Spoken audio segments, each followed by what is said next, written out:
You heard it here. Welcome back. It's Brian, it's Nick, it's Davis, and Jack. We've got South Carolina. That's right, the USC, University of South Carolina. Go Gamecocks. We've got Nick here, an alumni, 4 years there, business school, big Gamecock fan. We got Davis in the South Carolina polo. Love that. Who was born in South Carolina.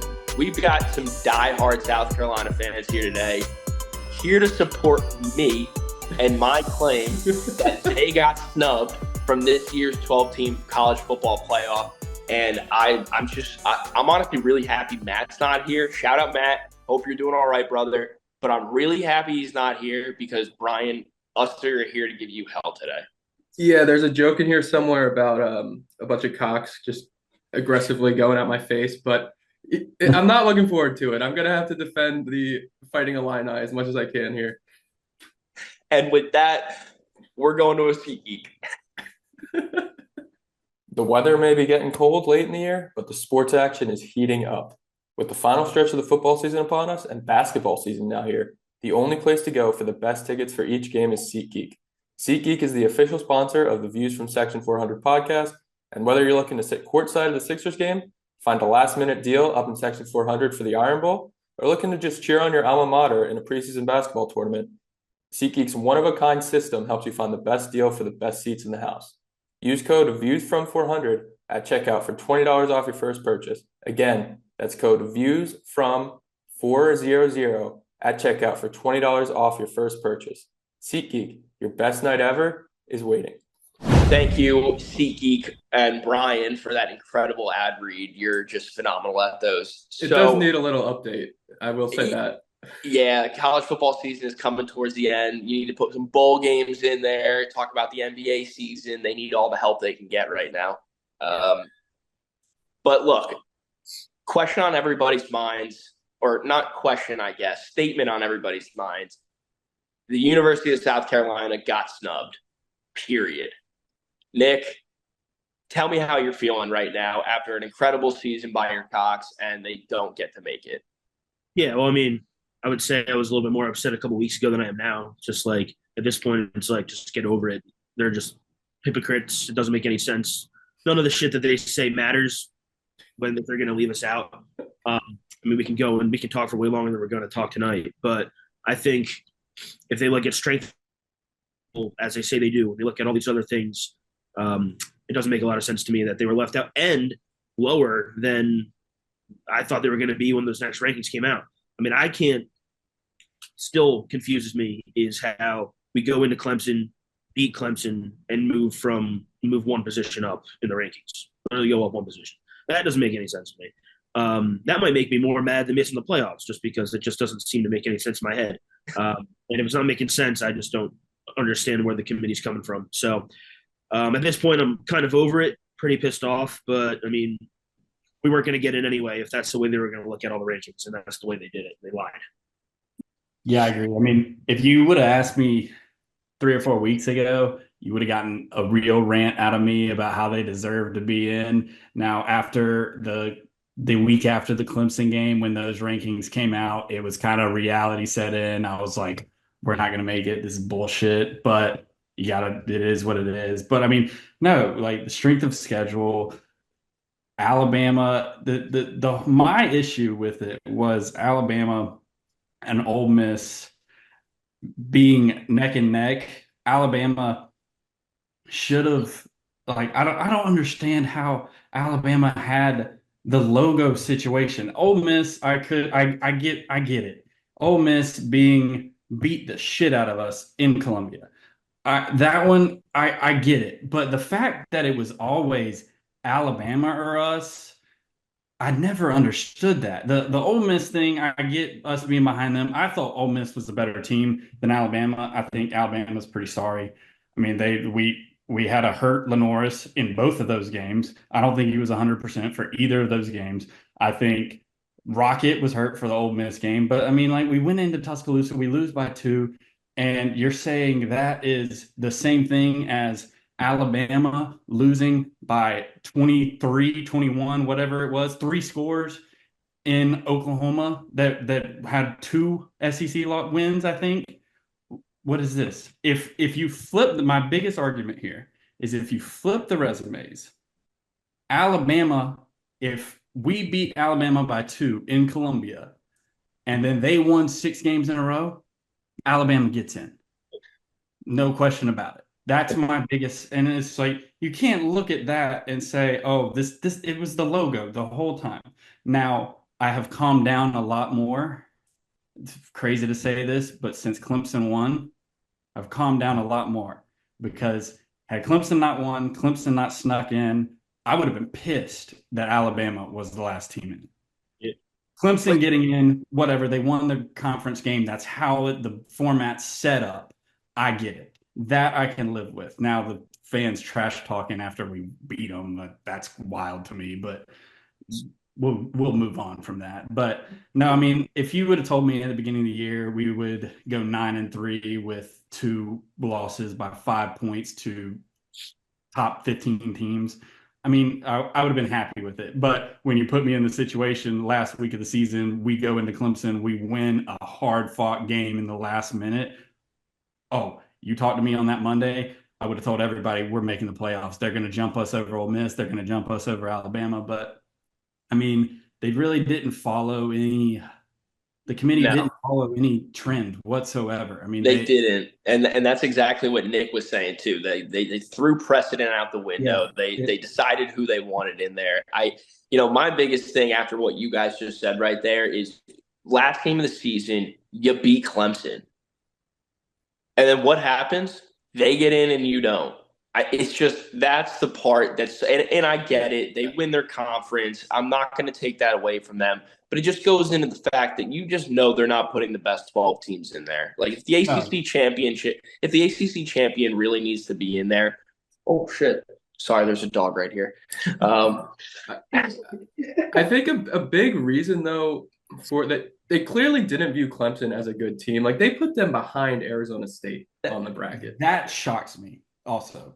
That's like, and it didn't make much sense because Georgia had a lot of the same wins that South Carolina had and the Clemson win, and they were consistently viewed as a top team by the committee.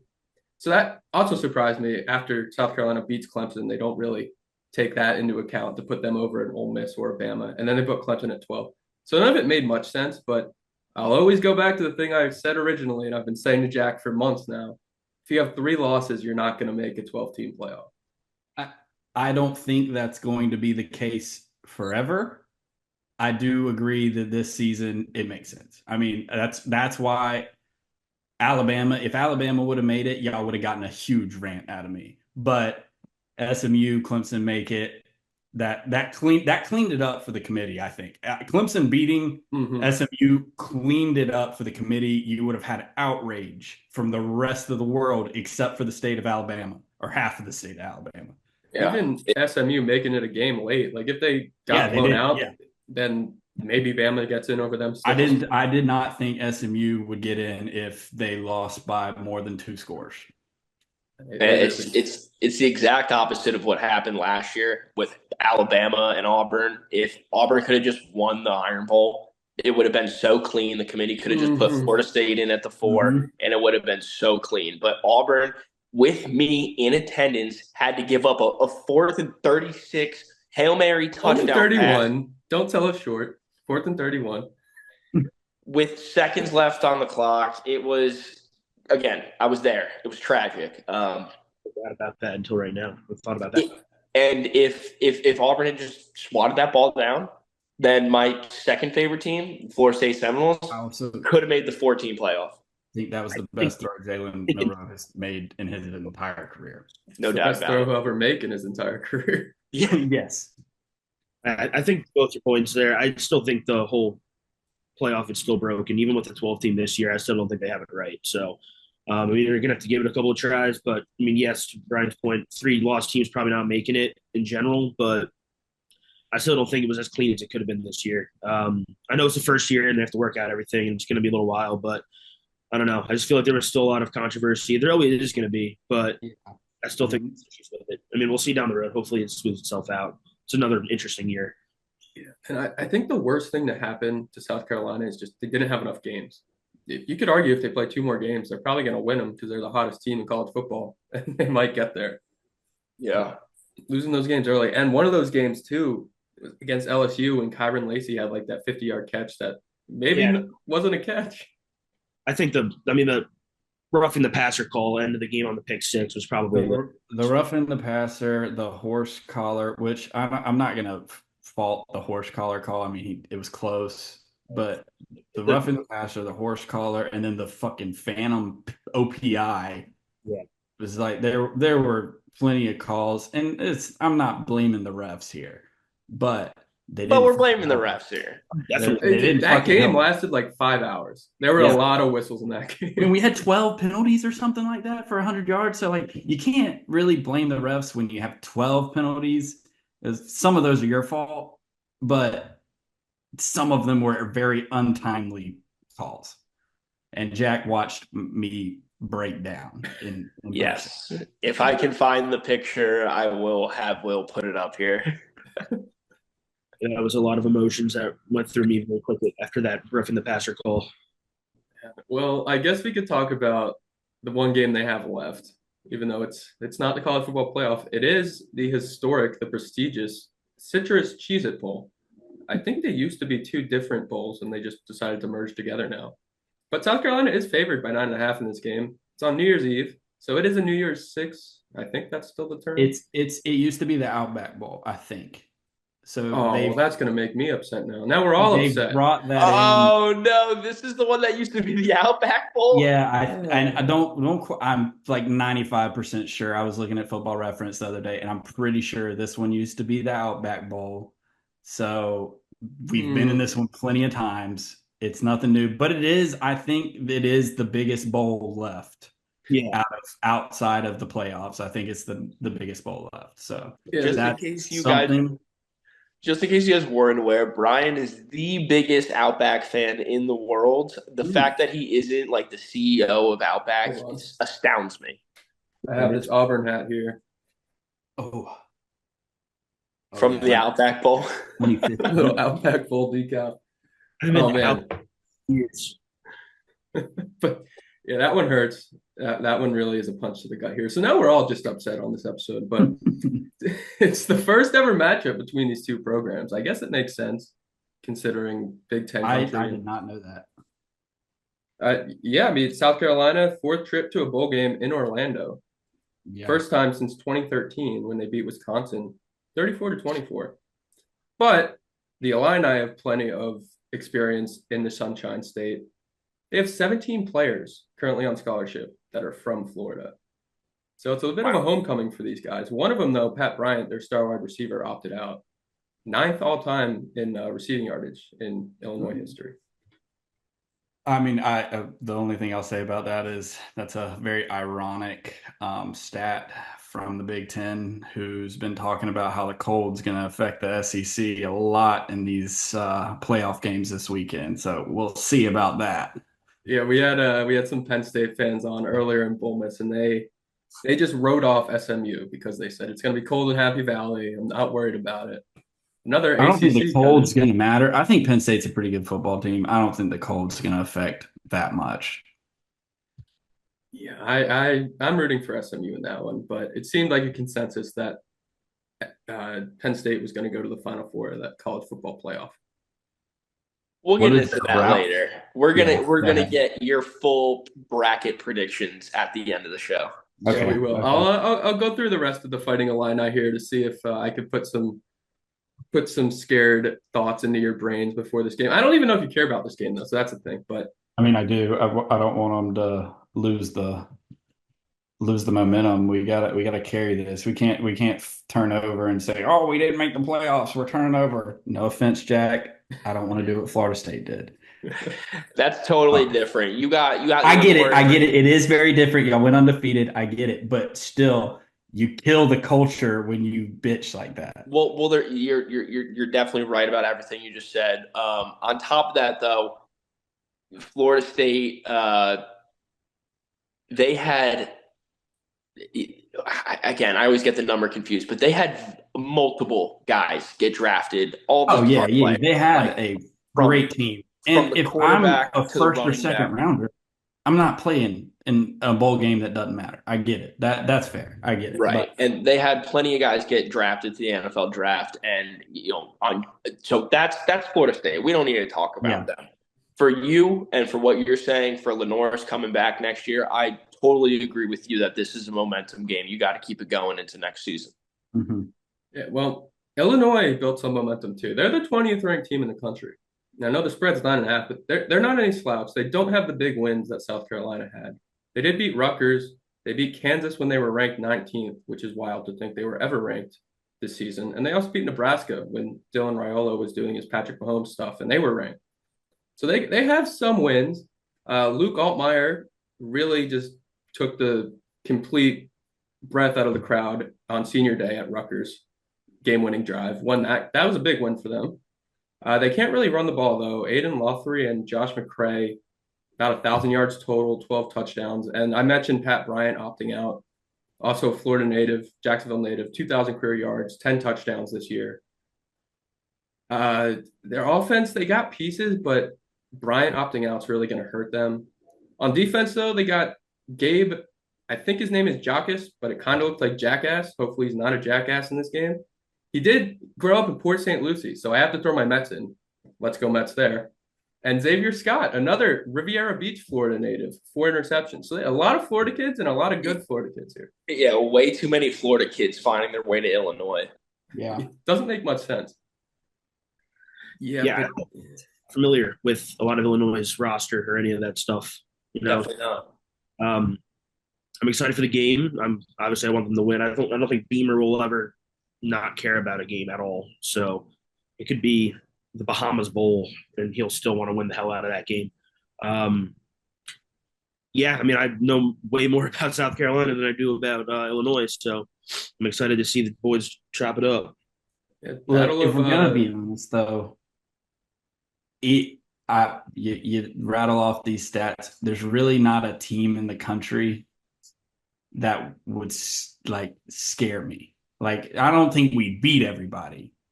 Don't get me wrong, but I think we could beat anybody in the country. So I don't really the team, whoever they have. And if you're saying they don't have a rushing game, that's going to be a problem because that's our biggest weakness. We can't stop a run to save our life with our defense. Missouri killed us on the run. Ole Miss killed us on the run. If they can't run the ball and they got to pass it the whole time, Dylan Stewart is going to eat. What's their quarterback's name? Luke Altmaier. Luke Altmaier. He's going to eat him alive. I think that's what a lot of the reason we're seeing a 9.5 point spread because you have Altmaier, but then if Pat Bryant's out, their next highest receiver had 600 yards, and after that, it wasn't much of anything. Yeah, the rushing game combining for 1,000 yards and 10 touchdowns, all season is not very impressive. Yeah, no, I wouldn't say that is. Yeah, well, the one thing going for them beyond just the Florida natives returning to their home state, their head coach Brett Bowlma, his first ever career bowl win was in the Citrus Bowl. So maybe he wins this one too. And yeah, don't get me wrong, I'm not writing them off by any means, but I really think that if we sleep on them, they can beat us. But so far this year, we really hadn't slept on anybody. We were hurt in Ole Miss. LSU was a close game, and Alabama was a close game. So, I mean, the boys will be ready, and I think if the boys are ready, they'll play ball. Yeah, and to your point, if the boys are ready, they can beat anybody in the country. I also believe that, and also very pissed why they're not in this playoff. But it's neither here nor there. I know they lost their games. Brian, we don't need you to introduce South Carolina for us. Why don't we let Nick and Davis take the floor and let us know all about Lenore's and this awesome South Carolina football team? We're fucking sellers, baby. Yeah, that's been that guy brought me so much joy this season. Him and Rocket Sanders been a lot of fun to watch. Yeah, I mean, if you want to I can talk about Lenore's for hours. But we got a full other roster. So I was convinced that Robbie Ashford was going to win that starting quarterback job over Lenore's. I was never. I don't. The garbage time Lenore's got in last year, he looked like a god. And I was saying it at the beginning of the year. Now I'm from Florence. He went to the high school. If I wouldn't have moved away, he went to the high school I would have went to. I've been paying attention to him since he was a junior. He got hurt his sophomore year, I think, junior, senior year. He didn't get a offer from South Carolina until I want to say I read this on Twitter the other day that our ex-offensive coordinator now at App State didn't find out about him until 10 days before the signing day, and found out about him, saw the film, and was like, I got to go get this kid. He was committed to Syracuse, sent him an offer, and spent the next 10 days trying to get this kid to flip. And then on signing day, he flipped to stay home at South Carolina.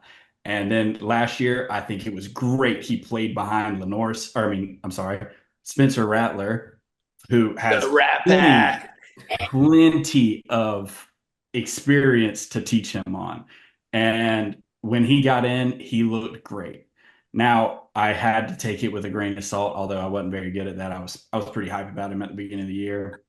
But there were times where I faltered a little bit. He fumbles a lot, but man, when he makes a play, it's incredible. You can't tackle him. He is throwing off 300-pound men, then scrambling for another 30 yards. And then if you think he's scrambling, he stops and throws it for 40 yards. And somebody's wide open because they're all worried about him running the ball. So, I mean, I said this earlier, but I didn't think we'd go 9-3. I hoped we would have a good season like that, but to actually see it come to fruition, to see this kid play in the way he is, it's awesome. I haven't felt this way about Carolina football since the last time we were in the Outback Bowl in 2013, 2012, when we had Jadeveon Clowney and all those boys. Like, I haven't felt this way. The Muschamp era sucked. It was miserable. I never had faith. And as soon as Beamer got here, I started growing on him. And now I'm here. I'm here and I'm ready. Nick, we putting down a Heisman hopeful for next year? Lenore Sellers? Yes. Yeah, no doubt. No doubt. No, well, I mean, I don't even, yes, like 100%. And it's been talked about too by other people as well. You can't throw out the odds. I don't know what the odds are going to be, but he's going to be up there. I mean, he'll be top 5 odds. I feel like at least top 10. They come out hot again to start the season too, like Virginia Tech. He'll be slotted in there right behind Jackson Arnold. Yeah, hell yeah, War Eagle. War Eagle. Yeah, I mean, I'm going to be hammering Lenore's Heisman just as soon as it's available. Future. The odds are only going to get better on it, so take it early. Did he get rid of the rec specs in the game against? He did. For the Kentucky game, he was wearing them, and he got hit from his peripherals. He had blind spots, so they put contacts in. As soon as he comes out the game, he puts glasses on. So he only wears contacts for the games now. Yeah, he's like he's a glasses guy. I mean, his pictures, he's only glasses. It's pretty. You can just wear contact. I can't remember. Huge marketable situation. Yeah, I can't remember the last NFL quarterback or NFL player to rock the rec specs. So that'd be a gold mine. I couldn't name a single one. What was that? Maybe an offensive lineman, but I don't know a single one. NFL? There was definitely one. His name's eluding me, but there was like a semi-famous NFL player that rocked them. Wasn't there a good old running back who used to wear the rec specs? Eric Dickerson. Eric Dickerson. Yeah, that's what it is. That's what I'm thinking of. Okay. Yeah, good pull. Good pull. Yeah. He had some great Madden cards back in the day. But, yeah, he did. I will say, we talk about Lenore Sellers. He had some growing pains for a lot of the season. And the defense, we got Nicky Minwari, DK Knight, Kyle Kennard, Dylan Stewart, TJ Sanders. I mean, we had dogs. I think Nicky Mawari at the beginning of the year, before we even took a snap, there was a video of him saying, this defense is nasty. This defense is nasty. And even I was like, hold on, guys. Hold on. Let's don't get it. And So he was right. This is the best defense we've had in maybe ever. Yeah, I mean, 18.4 points per game that you're holding opponents to is pretty damn impressive. I mean, impressive enough for number 11 in the nation. So, but if the playoff was decided by how many points you held your opponents to, South Carolina would be in it. It's kind of crazy, they're averaging over 30 points per game and giving up less than 20, and they still have those 3 losses. I mean, that's literally all. 3 losses. I mean, I'm not going to sit here and the differential in those games. It's points, 3 points. It's it's one play that changed 2 of those games. Yeah, it's a damn shame. Is Kyle Kennard related to Devon Kennard? Do you guys know? Or Luke Kennard? I think that'd be a little more of a reach, but cousins. I haven't heard of that, but yeah, I remember him from the days on the Giants. He actually went to the other USC, which I like to give jack shit for, the University of Southern California. Not anymore. This is the real USC. Yeah. In my brain, I had it that he went to South Carolina too. That's why. But I just looked it up, and he went to the other one. How do we feel about getting predictions for this game? I mean, Brian said it earlier. It's a 9.5-point spread. The over/under is 47.5 as of right now. Where are we leaning on this? I'm taking the over, and I'll obviously end up taking the Cox minus 9.5 or whatever. Yeah, I mean, I think if they just keep doing what they've been doing this year, with the last 6 games at least, I think it's an easy spread to cover. I do think with it being a bowl game and just how wacky those things can get, additional opt-outs or whatever, there's going to be points scored. So I think the over is probably a pretty easy bet. But then again, 10 points, I mean, if it gets up to 10 or 9.5, that's still a lot of points. So I can understand going the other way, just as I said, with how weird these bowl games get. But my tickets will be out for over and Cox minus 9.5. Hell yeah. Yeah, I'm kind of leaning the same way. My heart obviously says take Carolina 9.5, but my memory of watching bowl games, you watched last night what happened. I mean, 9.5 is a lot of points. A lot can happen, and we also there's some more guys that could opt out, like Nicky Mawari. I hope he stays. If he stays, I'm going to be so happy. That will make me. That would be my Christmas present if Nicky Mawari stays at South Carolina for one more year. Now, if I'm his agent, I'm telling him to go into the NFL because I think he's going to be a top 2 in the first 2 rounds. He's going to go. But I agree. I like the over, and I like South Carolina on this one. Yeah, I'm going to be betting before Brian goes and gives us some crap about Illinois. I'm going to be betting South Carolina minus 9.5 for sure. Just an elite team in an elite conference, and who is Illinois? The Illini. Listen. The Big Ten is a very good conference. There's a reason they have the most teams in the college football playoff, and these guys seem like nice enough people. Top heavy. I'll take South Carolina to win the game, especially because they would have been Team Bloomin' Onion, and I might have to drive to my local Outback and ask for a free Bloomin' Onion. But Illinois is going to cover. The 9.5 is a big spread. Illinois plays Big Ten football. They like to keep these games low scoring. I think they can do enough to keep it low scoring enough to not lose by more than 10. South Carolina wins, but I'm going with the under and Illinois plus 9.5. Okay. Yeah, you know what? I mean, look, I'm thinking about this as if it was like a playoff game, minus 9.5, easy money. But you're right. This is a bowl game. There's a chance of opt-outs. That is a big spread. I'm still going to hammer the Cox, though.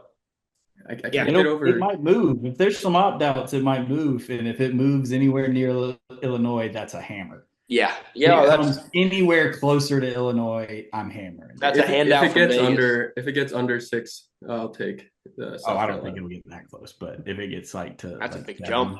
7.5, maybe 9. I guess it really will depend on who opts out, how far that line jumps. Yeah. I will say if Gabe Jackass opts out, I will be taking South Carolina -9.5. Him being from Port St. Lucie is half the reason I'm riding the Illini here. Fair enough. Well, now that we got y'all's picks for the game, I want to hear your picks for the actual college football playoff, the whole bracket, all the way through. Nick, you look like you're pumped and ready to give me your winners. So just take me through your bracket. Yeah, I mean, I just pulled it up on my phone just so I don't look like an idiot. We're just kind of saying I think it gets a little tough, but let's see. I'm looking at it right here. I think I'm gonna go right off the bat. I think Indiana can knock off Notre Dame, so I'm gonna take Indiana. All right. Take Penn State over SMU. I'll just finish out that side of the bracket. I'll probably take Penn State over Boise, Georgia over Indiana, and then Georgia over Penn State. And then on the other side, fucking not taking Clemson, so give me Texas. I'll take. I kind of really want to take Tennessee, but I don't know. I think that's going to be a really good game. That's probably my most excited for a game in the first round. It's going to be Tennessee, Ohio State. I'll take Tennessee. Give me Tennessee, and then I'll go Oregon, Texas, and then that's another one where I'm like, shit, it could go either way. But if you're giving me, if I pick Texas and then Texas plays Georgia again, then I think Texas like wins the whole thing. But if Oregon plays Georgia, then I think Oregon wins it. So if you really want me to choose, I'll say Oregon, then Oregon, and I'll just go with that. Fair enough. Fair enough. I like those picks. Davis, how are you feeling about this? So, I'll start on the right side with Indiana Notre Dame. I think Notre Dame will handle that game. Penn State, SMU, I'll take Penn State. On the other side, this is where we're going to differ a little bit. I think Ohio State might throttle Tennessee. Okay. I think Ohio State's been getting clowned for losing one of the biggest, most hard-fought rivalry games. That was Michigan's Super Bowl. They wanted to go in there and knock the fuck out of Ohio State. Now, I don't think Tennessee is. I don't think the cold's going to matter, but I think Ohio State's going to come in there and be ready to play. And I don't think they're going to lose this game. So I think Ohio State wins that game. Bring it down to Clemson, Texas. Clemson sneaky. Oh my God. Clemson. Oh no. They just Clemson's lost to your defense. Cox, and now Texas you're going to give them some credit? The only off defense that Texas has played, they fucking folded. Clemson's defense is just as good as Georgia's. Okay. I'm taking Clemson. Upset. Okay. Clemson then beats Arizona State. I'm going to take Oregon to beat Ohio State. We get an Oregon-Clemson matchup. Oregon wins that one. Clemson makes it to the semifinals. Oregon wins, goes to the finals. On the other side, I think Penn State beats Boise and Georgia beats Notre Dame. And then we get an Oregon-Georgia matchup, which is what everybody's thought. And everybody's argument is going to be, we only needed 4 playoff teams anyway. But, hey, so we're going to have Georgia, Oregon. And I think I'm going to go with Georgia, even though I have an Oregon future that would be hype. But I think Georgia's playing a little different. I think what's his name? Quarterback. Back. Brock. Back. Carson back. No, he's hurt. He's not playing. He may be back. They got a couple more weeks. Dude, off he's here. gotta have to have Tommy John. His elbow is gone. I don't think he is playing. Okay. That may But help I do Georgia. think that's his name. Gunnar Stockton. I'm sorry. Gunnar Stockton I think he's made of it. I think the team and Kirby can carry him, but I think Oregon wins the game.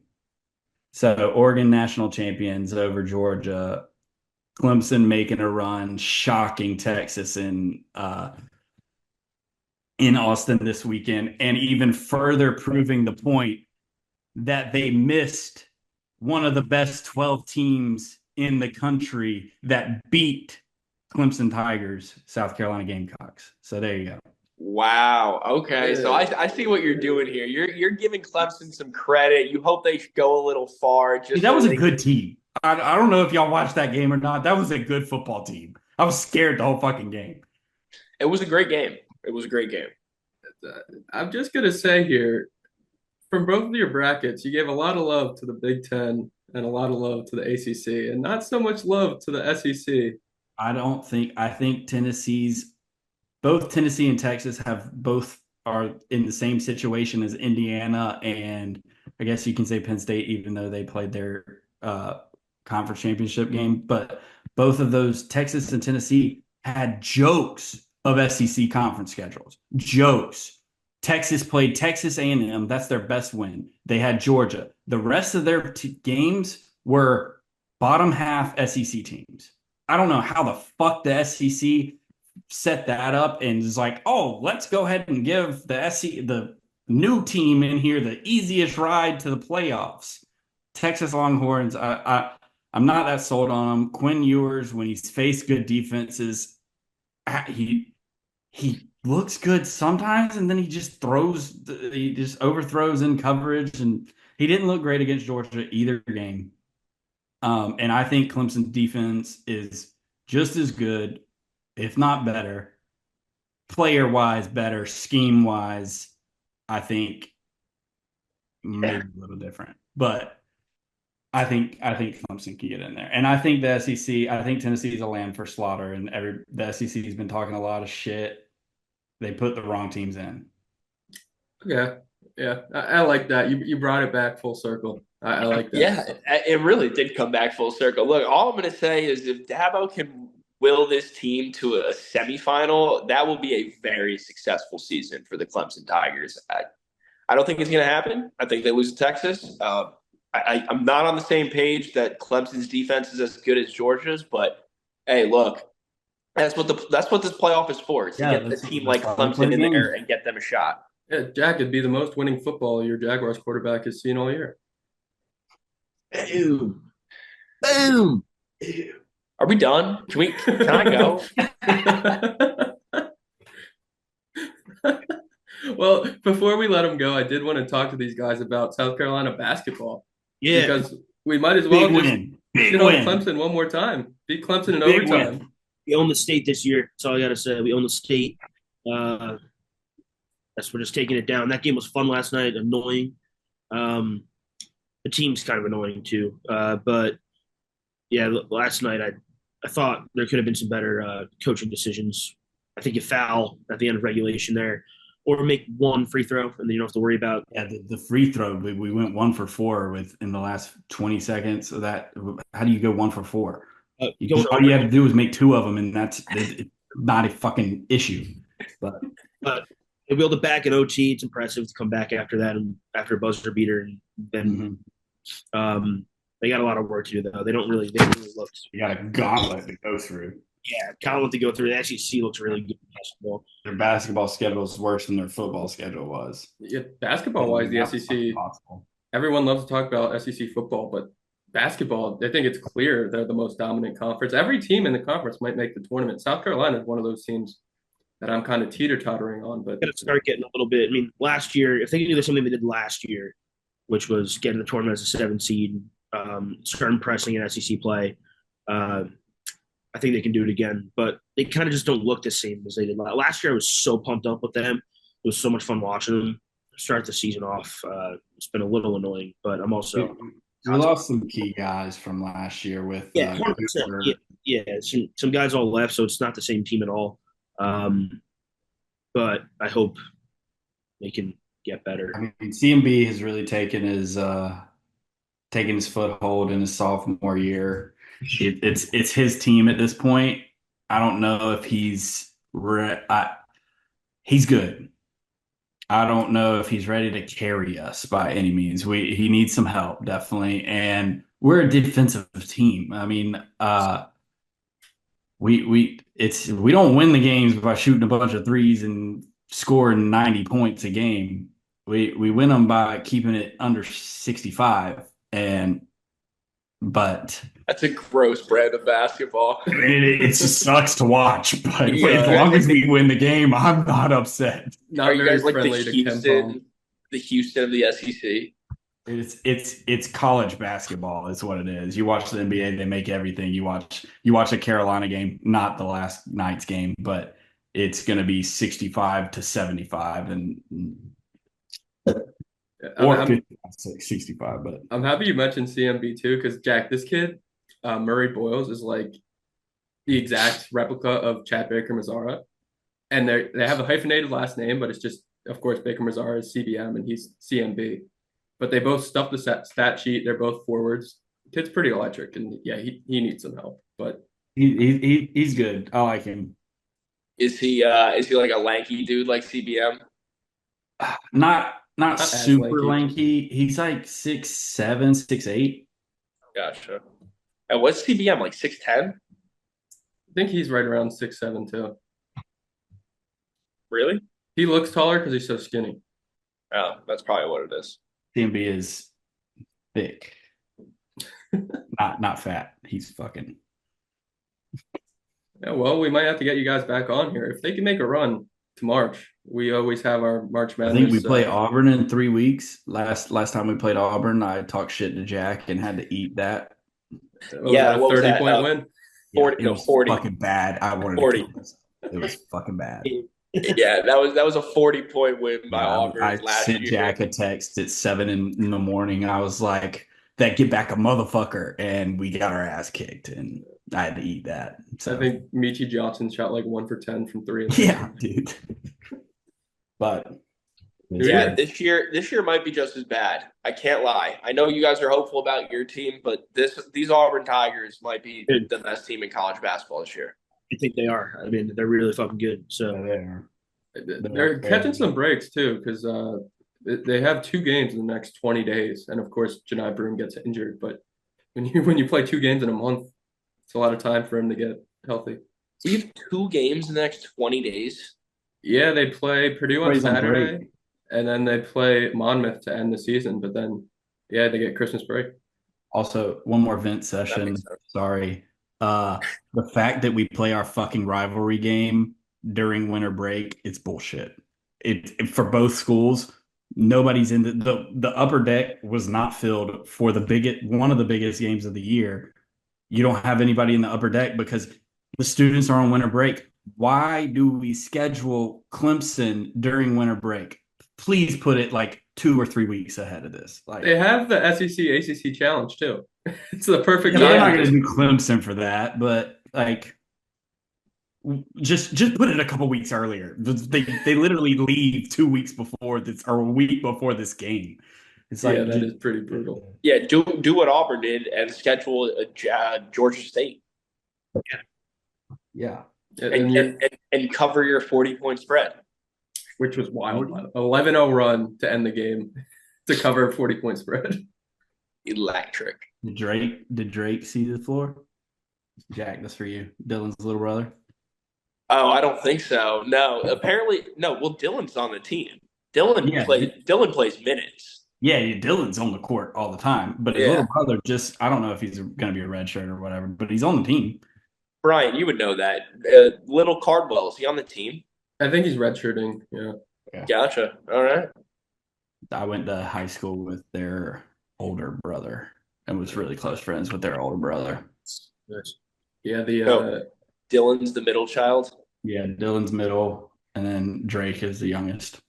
he does not have middle child energy. That's surprising. He's huge. His brother's like 6'4", 6'5", and like I thought he was big, and then Dylan's 6'10", 6'11". It's like, what the fuck happened? I remember like picking up my friend in high school, and Dylan was in middle school, and he was a big middle schooler. He was like bigger than me, and I was 18, and he was 13. And I was like, what the fuck is going on? Yeah, they got some big boys down there in Alabama, in Georgia, in South Carolina, this great Southeast. But thank you guys for coming on, Nick and Davis. This was Sure. a great show. Love talking South Carolina, Cox, basketball, and football. This was day 7 of Bowlmas. So thank you, everybody. Nick, Davis, anything, parting gifts for us? Go Cox. The Cox. Go Cox. And you'll get one from me too. Go Cox. Hey, All right. there we go.